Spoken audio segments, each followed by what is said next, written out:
네, 전북 군산 출신 시영대원입니다. 문재인 정부의 마지막 국정감사인데요.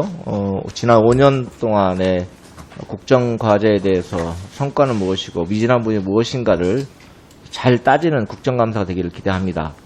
특히나 아시다시피 산업통상자원부는 우리 국가 경제의 미래를 설계하고 이런 중요한 부서인데, 이런 산재 국감에서 어떤 정쟁의 요소들이 전혀 관계없는 정쟁의 문제를 가지고서 오는 것은 상당히 유감스럽다, 이런 말씀 드리면서 정책 질의 시작하겠습니다. 제가 먼저 태양광 이격거리 알고 계시죠? 예. 네, 여기서 질의하겠는데요. 현재 태양광 이격거리 기준에 대해서 정부의 기준이나 법령이 있습니까? 정부에서 정한 어떤 법적으로 정해져 있는 규정은 없습니다. 없죠. 그런데 전국 226개 지자체 중에서요, 절반이 넘는 129개 지자체에서 태양광 설치를 할 때 이격거리 제한을 두고 있습니다. 장관이 2017년도에 산업부가 태양광 보급 확대한다고 각 지자체마다 이격거리 제한을 두지 말라는 가이드라인을 만들었고요.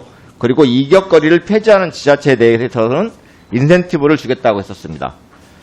그때 그 구체 인센티브 내용이 무엇이고 지금까지 인센티브를 받은 지자체가 있습니까? 인센티브, 이격거리를 두지 않는 지역의 태양광에 대해서는 저희가 REC상의 가점을 부여하는 것과 같은 인센티브를 가지고 있는 것으로 제가 알고 있습니다만. 그것뿐만 아니라 좀 공모 과제할 때 그 지자체에 좀 어떤 가점을 주겠다 이런 게 있었는데요. 예. 그런 지자체가 있었습니까? 없었습니다. 단 한 군데도. 네. 예. 오히려 산업부가 입지 가이드를 만들고 난 뒤에 이격거리 규제를 만든 지자체가 폭증했습니다. 정부가 인센티브를 준다고 하는데도 불구하고 지자체가 이격거리 규제를 계속 만드는 가장 큰 이유는 결국은 주민 수용성 문제입니다. 주민 수용성이 담보되지 않은 채로 재생에너지 정책이 추진되고 태양광 발전소가 설치다 보니까 주민들이 민원을 제기하고 있고요. 주민들 간의 갈등도 일어나고 사업자들은 사업 지원에 손실을 보고 각종 분쟁과 소송에 지자체가 몸살을 앓을 수밖에 없다 보니 이격거리 규정들을 만들고 있습니다.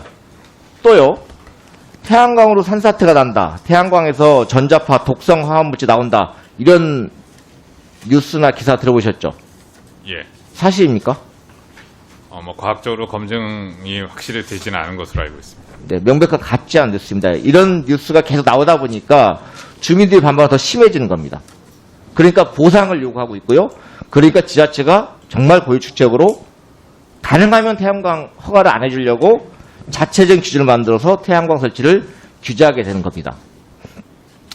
재생에너지 3020 정책에 따르면 2030년 태양광 풍력 발전 목표인 50.2GW 중에 10.8GW, 즉 전체 목표치의 5분의 1을 영농 태양광 같은 지역의 소규모 발전 사업으로 채워야만 합니다. 실제 문재인 정부 이후 4년간 정부가 에너지 전환 정책의 성공을 위해 태양광 보급에 노력해왔고요. 그 결과 태양광 발전 설비가 2016년 대비 4배가 늘어난 성과가 있었습니다. 그런데 오히려 지역의 소규모 발전 설비는 거꾸로 줄어들고 있습니다. 특히 농촌 지역에서 설비 감소가 두드러집니다. 지자체 인하 과정에서 대부분 자초되고 있기 때문입니다. 자, PP 자료 보시면 보실 겁니다. 제대로 된 수용성, 주민 수용성 방안도 내놓지 않고 법적 구속력도 없는 가이드라인을 만들어 놓고 수수 방관하고 있는 것 자체가 이런 일이 일어난 것 같은데요.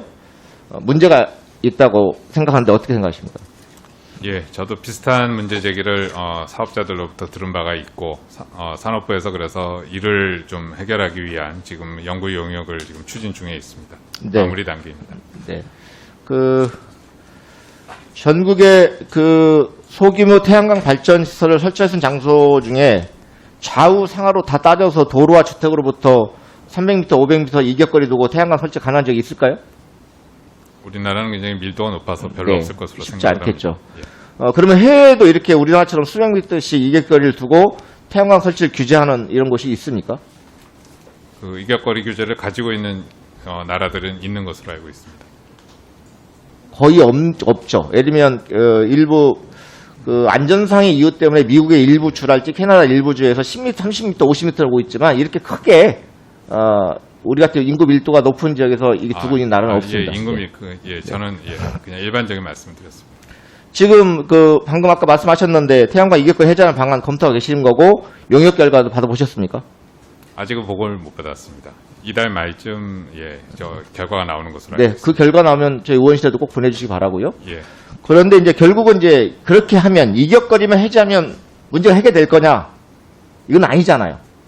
주민의 수용성 높이기 위한 그렇죠. 추가적인 인센티브 이런 제도들이 네. 필요할 것으로 봅니다. 결국은 핵심 원인은 주민들 민원과 반발을 어떻게 완화하고 불식시켜서 주민 수용성을 제고할 것이냐 이게 가장 큰 문제라고 보여지는데 동의하시는 거죠. 예.